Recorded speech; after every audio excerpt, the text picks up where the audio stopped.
안녕하세요. 동굴아빠입니다.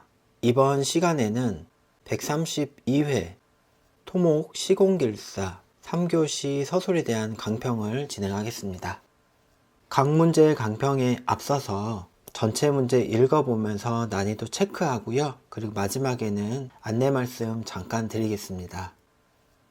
1번 콘크리트 라이닝의 균열 종류와 원인, 균열 억제 대책에 대해서 설명하시오. 2번 집안 굴착 공사 시 흙막이 벽의 변이로 발생하는 집안 침하의 원인과 방지 대책에 대해서 설명하시오. 3번 건설 공사의 계약 금액 조정에 대해서 설명하시오. 4번 철근 콘크리트 교량의 슬래브 시공 시 붕괴 원인과 방지 대책에 대해서 설명하시오. 이어서 5번 대심도 빗물 터널의 종류, 위치 선정 및 시공 시 유의사항에 대해서 설명하시오 나왔고요. 마지막 6번 보겠습니다. 건설공사 관리계획 중에 첫 번째 산업안전보건법의 유해위험 방지계획서, 그리고 두 번째 건설기술진흥법의 안전관리계획서의 작성 대상, 항목 및 진행 절차에 대해서 설명하시오 나왔습니다. 자, 이어서는 안내 말씀 드리도록 하겠습니다. 동굴아빠에게 핸드폰 문자 또는 메일로 모자이크 된 부분에 대해서 볼 수 있는 방법을 문의해 주셨습니다. 동굴아빠는 지금 토목시공길사에 대한 강평을 토질 및 기초기술사와 동일하게 모범답안 형태를 작성해서 그 일부를 공개하면서 강평을 진행을 하고 있습니다. 토질과 마찬가지로 시공도 이렇게 모범답안 사례가 회차가 모여서 연차가 완성되었을 때는 합리적인 가격에 판매를 진행하고자 합니다. 따라서 회차별 모범답안이 모여서 연차별 답안이 완성되고 판매를 할 수 있을 만큼 회차가 모이게 된다면은 연차별 답안을 구매를 하셔서 확인하시는 방법밖에는 현재는 없습니다. 그리고 앞으로의 계획이 그러니까 참고해 주시고 학습 계획 잡아주시면 되겠습니다. 이어서는 각 문제 강평을 진행하겠습니다. 서술 3교시의 첫 번째 문제 보겠습니다. 콘크리트 라이닝의 균열 종류, 원인, 균열 억제 대책 세 가지에 대해서 물어봤습니다. 우선 대제목 확인합니다. 1번 개요, 2번 콘크리트 라이닝의 개요도 및 기능, 다음 페이지에 3번 콘크리트 라이닝의 균열 종류, 다음 페이지 4번 콘크리트 라이닝의 균열 원인, 마지막 페이지에 대제목 5번 콘크리트 라이닝의 균열 억제 대책 이렇게 기술해 보았습니다. 개요 부분 보겠습니다.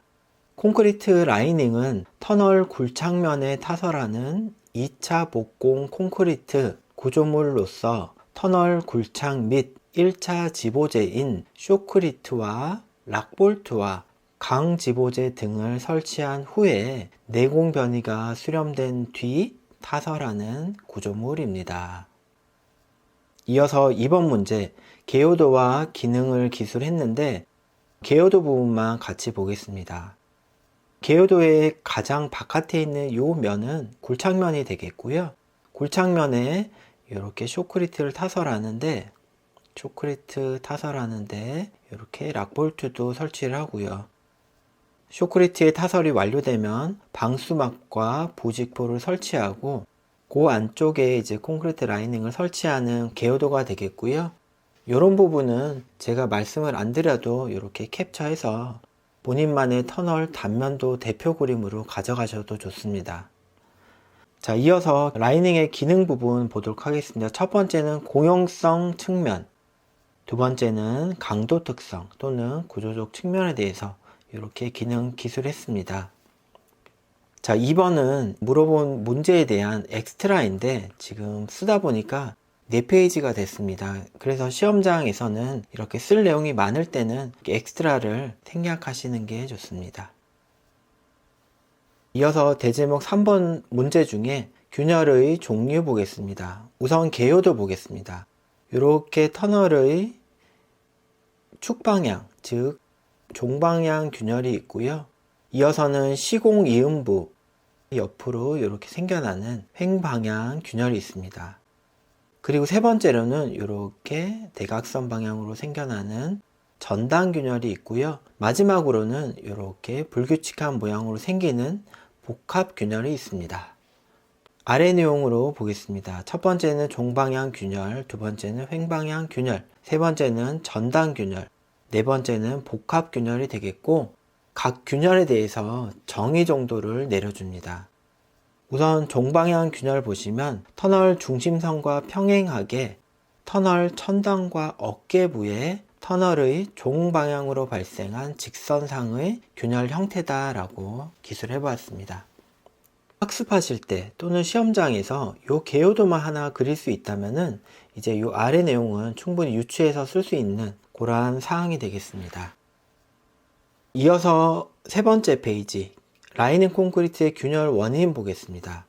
첫 번째는 콘크리트 재료, 배합, 설계가 부적정한 경우, 두 번째는 콘크리트의 시공이 불량한 경우, 세 번째는 콘크리트 자체의 품질이 불량한 경우, 네 번째는 외력에 의한 균열, 다섯 번째는 기타 균열에 대해서 썼고요. 일부 공개된 이 상세 내용은 확인해 보시면 되겠습니다. 마지막 페이지에 라이닝 콘크리트 균열의 억제 대책입니다. 대표 개요들을 이렇게 그려주고요. 억제 대책은 시공 순서대로 기술을 해보았습니다. 첫 번째는 설계 시, 두 번째는 시공 시, 그리고 운영 시로 구분했고요. 상세 내용 잠깐 보도록 하겠습니다. 설계 시는 여구를 최소화하기 위해서 집안 조사를 철저하고 제어 발파 계획을 수립합니다. 치악부 보강과 그라우팅 보강 계획을 설계를 잘 하고, 이어서는 저발열 콘크리트, 팽창제 등의 혼화재 설계를 수행합니다. 이어서는 라이닝의 하중을 고려하고 또한 온도 변화에 대한 추가 하중을 고려해서 설계하게 되고, 마지막으로 지역 및 근접 시공에 대한 영향을 검토해서 라이닝의 설계를 수행하게 됩니다. 추가적으로 시공사항과 운영사항은 이렇게 기술이 됩니다. 3교시 1번 문제 여기까지 보겠습니다.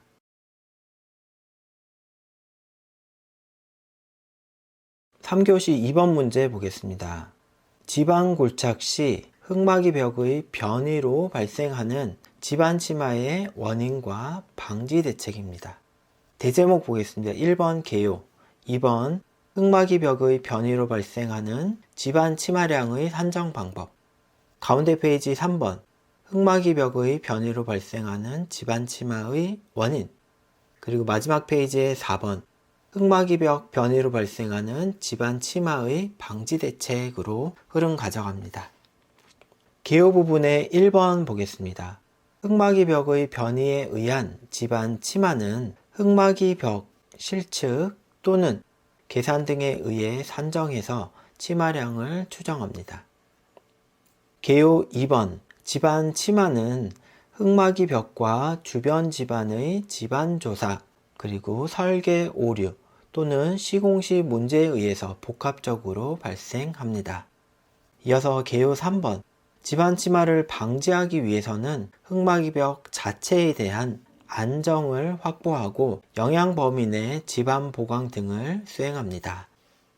자, 개요 부분을 보시면은 흙막이 벽 변이에 대한 일반 내용, 즉 전제 조건에 대한 내용을 개요 1번에 썼고요. 그리고 물어본 첫 번째 문제, 원인에 대해서는 개요 2번, 그리고 물어본 두 번째, 방지 대책에 대해서는 이렇게 개요 3번에 기술한 걸 확인하실 수가 있겠습니다. 자, 이어서 대제목 2번 부분, 집안 침하량을 산정하는 부분입니다. 집안 침하에 관한 문제가 나왔기 때문에 침하량을 산정하는 방법에 대해서 엑스트라로 기술해 보았고요. 첫 번째는 이제 팩에 의한 방법, 두 번째 클로프에 의한 방법, 카스페, 그리고 세 번째는 수치 해석, 네 번째는 침투류에 의한 침투류 유한요소 해석에 의해서 구하는 방법에 대해서 이렇게 소개해서 엑스트라를 완성해 보았습니다. 이어서 가운데 페이지에 물어본 첫 번째, 집안 치마의 원인 보겠습니다. 우선 위에 큼지막하게 개요도를 그렸고요. 아래 상세 내용을 썼습니다. 개요도 부분 중에 공개한 부분에 대해서 보도록 하겠습니다. 제일 위 안밀치마부터 시계 방향으로 보겠습니다. 안밀치마, 그리고 토류벽의 강성 부족, 흑마기 벽으로 토사가 유출되는 경우, 파이핑이 발생하는 경우, 흑마기 벽의 근입장이 부족한 경우, 터널 또는 굴착으로 응력이 해방되는 경우, 지하 수위가 저하되는 경우, 그리고 구조물의 치마 부분, 균열 부분, 이렇게 개요도를 그려봤고요. 개요도를 완성해 보았습니다. 이어서 집안 치마의 원인 첫 번째, 집안 조사 시, 두 번째는 설계 시, 세 번째는 시공 시로 흐름 가져갔고요. 이 상세 내용은 확인해 보시면 되겠습니다. 이어서 우측 페이지, 흑마기벽 변이에 의한 집안 치마 방지 대책입니다. 중제목 1번은 일반 방지 대책, 그리고 이어서 2번은 집안 치마 방지를 위한 계측 계획으로 크게 구분해서 기술해 보았습니다. 일반 방지 대책 첫 번째는 집안 조사 및 설계 부분이고, 두 번째는 시공 부분으로 나누어서 기술했습니다. 시공 부분 보겠습니다. 집안 치마를 방지하기 위해서는 저진동 장비를 사용하고 시공 중에 안전관리를 위한 계측을 지속적으로 수행합니다. 시공 시 단계 굴착을 하고 근입 깊이를 준수하고 배면 채움은 즉시 수행합니다. 시공 마지막은 흑마기 벽, 그리고 주변 집안에 대한 차수, 보강 공법을 수행하는 등의 방지 대책이 있습니다. 자, 이어서 계측 계획인데, 계측 계획은 계측 항목과 그리고 최소 계측 범위, 그리고 계측 시 고려 사항으로 작은 내용이지만은 흐름과 구분을 해서 이렇게 기술합니다. 개요도와 마찬가지로.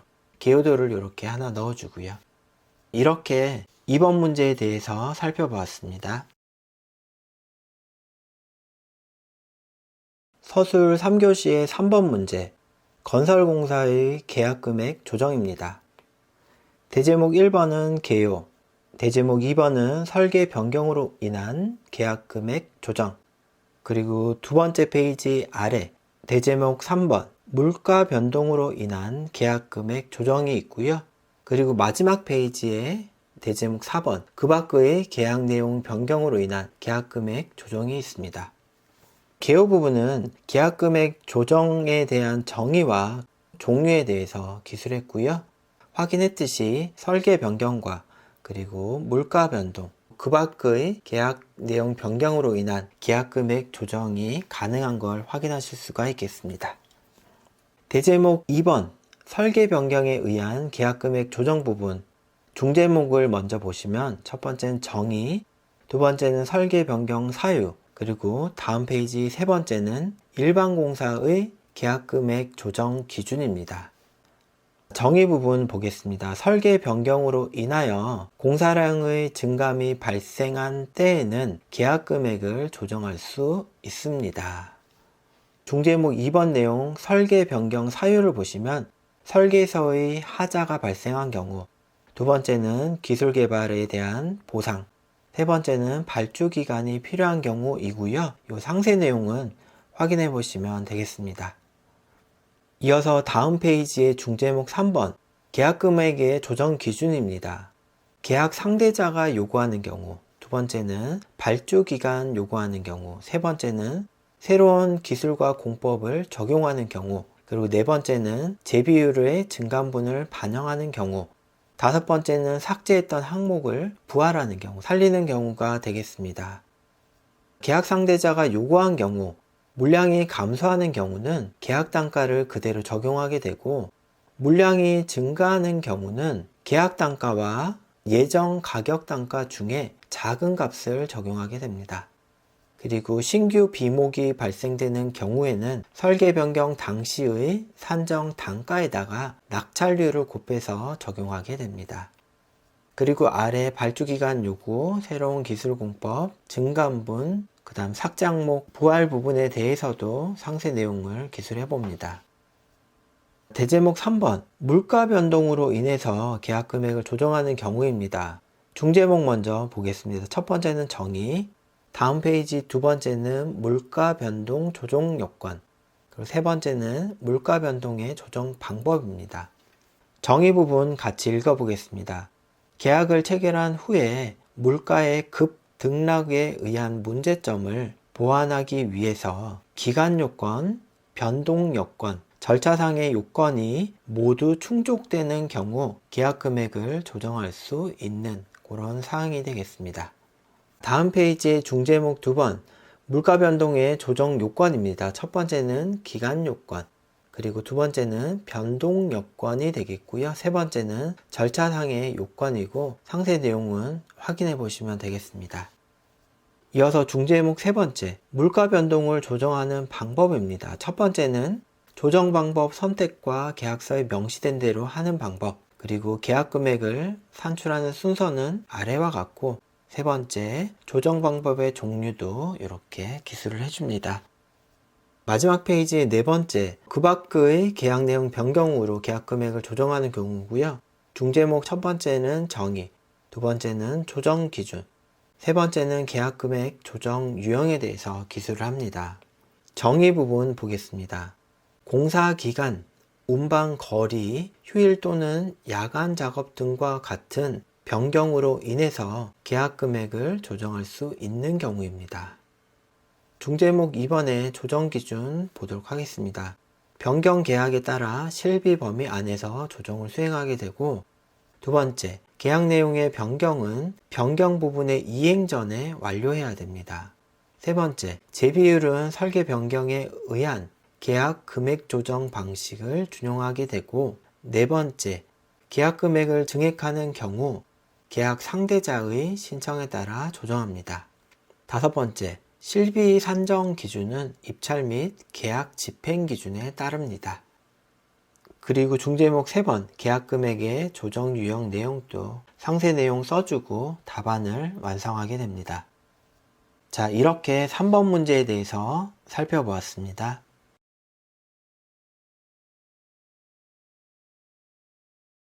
3교시 4번 문제, 철근 콘크리트 교량의 슬래브 시공 시 붕괴 원인 및 방지 대책에 대해서 물어봤습니다.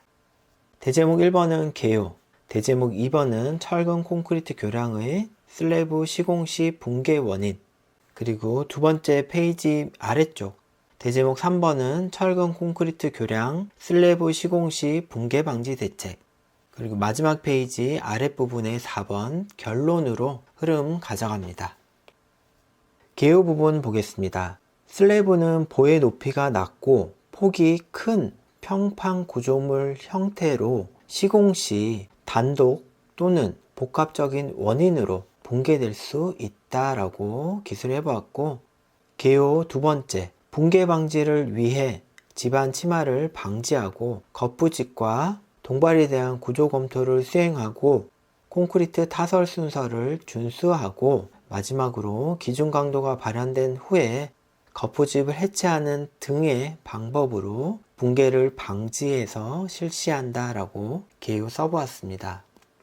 마찬가지로 슬래브라는 전제 조건에 대한 정의를 내려줬고, 물어본 첫 번째 문제 원인에 대해서, 그리고 두 번째 문제 방지 대책에 대해서 이렇게 개요에서 키워드 위주로 기술한 것을 확인할 수 있겠습니다.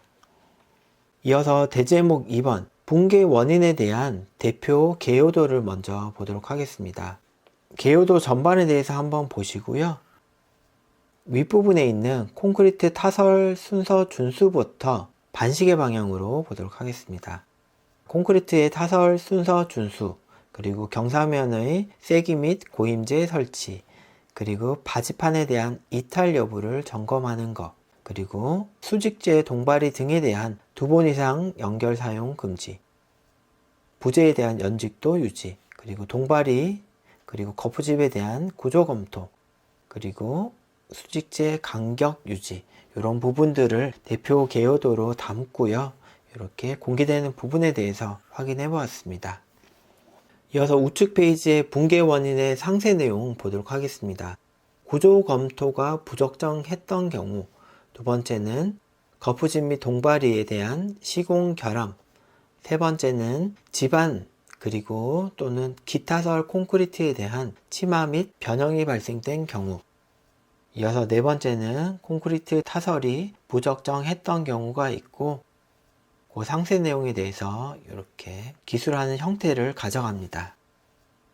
이어서 시공시 붕괴 방지 대책 첫 번째 중지 해목은 구조 검토 확인으로 가져가고, 우측 페이지의 두 번째는 시공을 철저히 하는 부분, 세 번째는 콘크리트 타설 계획을 수립하는 경우, 네 번째는 거푸집 해체 계획을 수립 그리고 시공하는 경우가 되겠습니다.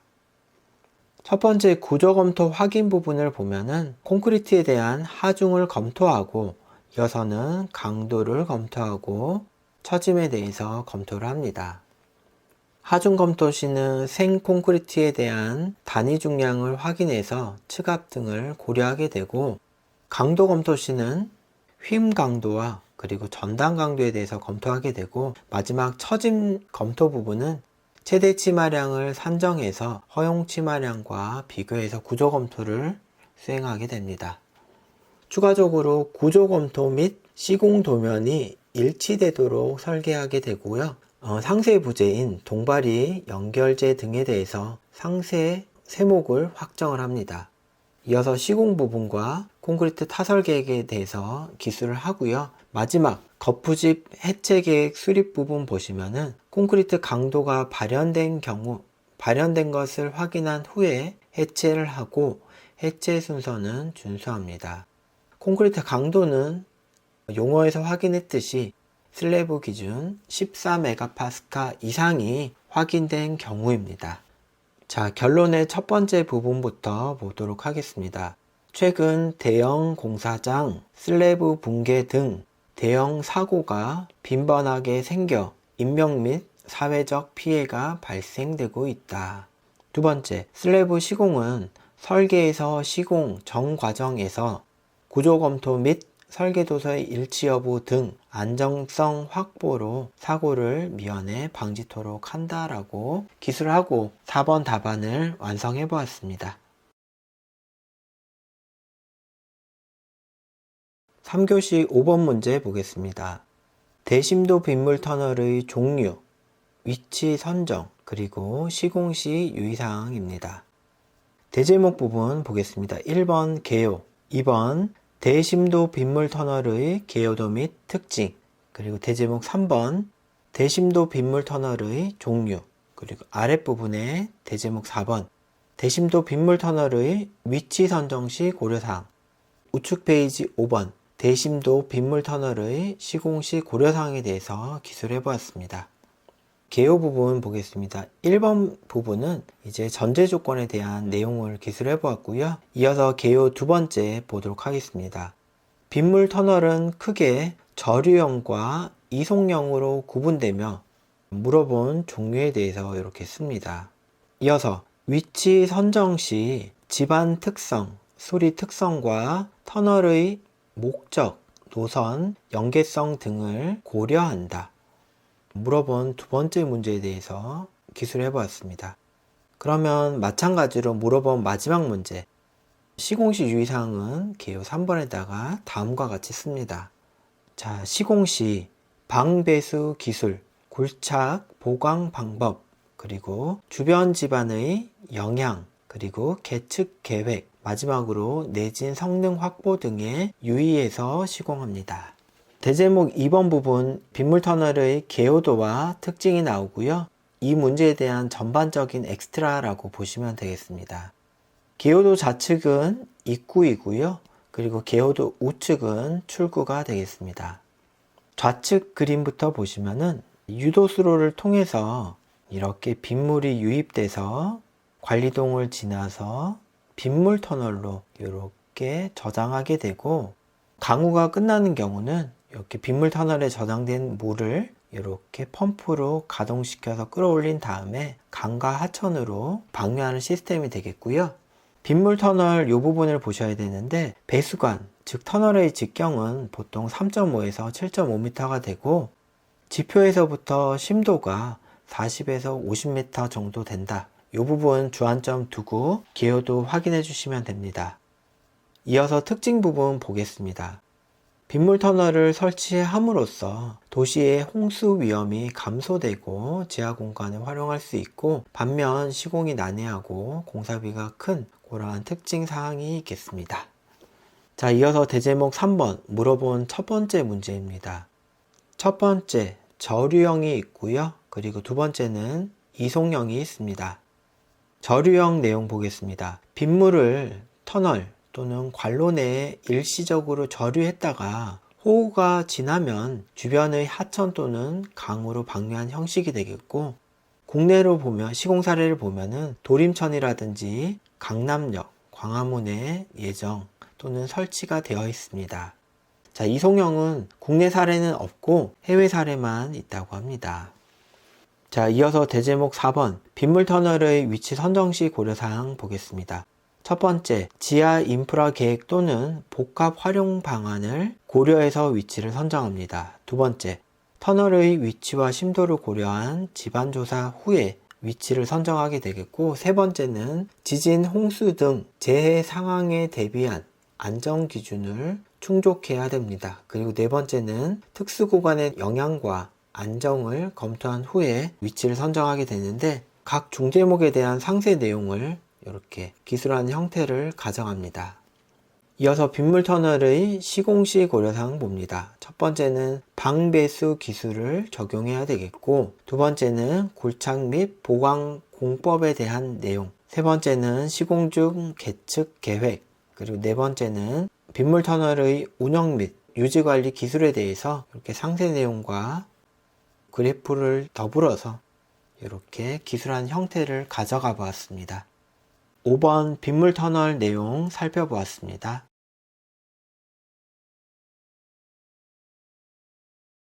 (3교시 6번) 문제 보겠습니다. 건설공사 관리 계획 중 산업안전보건법의 유해위험 방지계획서, 건설기술진흥법의 안전관리계획서의 색깔을 다르게 하겠습니다. 작성 대상, 항목, 진행 절차에 대해서 설명하시오 나왔습니다. 이 문제는 정말 어려운 게 유해위험 방지계획서에 대해서도 이렇게 안전관리계획서에 대해서도 이렇게 기술해야 됐기 때문에 상당히 어려웠습니다. 다행히 유해위험 방지계획서는 서브노트에 있었지만 안전관리계획서는 없었기 때문에, 그리고 안전관리자가 이제 계획서를 작성하는 부분이기 때문에 상당히 난이도가 있었고, 시공기술사가 여기까지 공부하기는 많이 어렵지 않았나 생각을 해서 보라색으로 표현해 보았고요. 지금 보이는 5페이지 꼭 캡처해서 본인만의 자료를 작성하실 때 참고해 보시면 좋겠습니다. 대제목부터 확인해 보겠습니다. 1번은 산업안전보건법의 유해위험 방지계획서, 유방서라고도 하더라고요. 이어서는 세 번째 페이지 봅니다. 대제목 2번 건설기술진흥법의 안전관리계획서입니다. 그러면 유해위험방지계획서부터 보도록 하겠습니다. 중제목 1번은 개요, 2번은 작성 대상, 3번은 항목, 유해위험 방지계획서를 수립하는 항목이 되겠고요. 그리고 세 번째 페이지의 중제목 네 번째, 진행 절차가 됩니다. 개요 부분만 같이 읽어보고 나머지 부분은 스킵하면서 넘어가겠습니다. 건설공사의 안정성을 확보하기 위해 사업주는 유해위험 방지계획서를 작성해서 공단에 제출, 심사를 받고, 또한 공사 중에는 이행 여부를 주기적으로 확인받아서 근로자의 안전과 보건을 확보하기 위한 제도이다 되어 있습니다.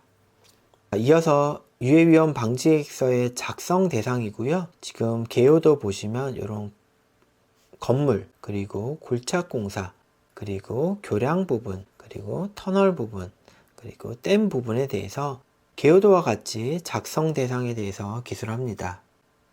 이어서 중제목 3번, 이제 항목인데요. 유해위험 방지계획서를 작성 시 들어가는 항목이 되겠습니다. 첫 번째는 공사개요 및 안전보건 관리 대책이 되고, 두 번째는 작업 공사 종류별 유해위험 방지계획이 됩니다. 공사개요하고 안전보건 이 부분은 공사 전반에 대한 내용이 되겠고요. 이어서 두 번째, 공사 종류별을 보면은 이렇게 대상공사와 작업공사의 종류, 주요 작성 대상, 요게 상세 내용이 되겠죠. 요 공사에 대한 작업 공종이 되겠고, 그 부분에 대한 상세 내용입니다. 자, 이 부분에 대해서 기술을 해주시면 되고, 우측 페이지에 유해위험 방지계획서의 진행 절차 보도록 하면은 이 사업주가 안전보건공단에 제출하게 되면 심사를 수행하게 되는데, 그 심사 결과에 따라 이제 예스인 경우 그리고 노인 경우는 이렇게 흐름 확인해 보시면 되겠습니다. 이어서 대제목 두 번째, 안전관리 계획서에 대한 부분입니다. 중제목 1번은 개요, 2번은 작성 대상, 그리고 네 번째 페이지의 윗부분 항목입니다. 안전관리 계획의 수립 기준이고요. 마지막 페이지의 중제목 4번 진행 절차입니다. 개요 부분 같이 보겠습니다. 건설공사 착공 전에 건설 사업자 등이 시공 과정의 위험 요소를 발굴하고 건설 현장에 적합한 안전관리 계획을 수립, 유도함으로써 건설공사 중의 안전사고를 예방하기 위한 그런 사항이 되겠습니다. 중제목 2번 안전관리계획서의 작성 대상입니다. 개요도 중에 공개된 부분 보도록 하겠습니다. 첫 번째는 1종, 2종 시설물이고, 그리고 10층에서 16층 건축물을 건설하는 경우, 그리고 다섯 번째 사항은 10층 이상 건축물의 리모델링 또는 해체 공사 시, 그리고 6번 보면은 수직 증축형 리모델링, 그리고 뭐 이런 내용들이 나옵니다.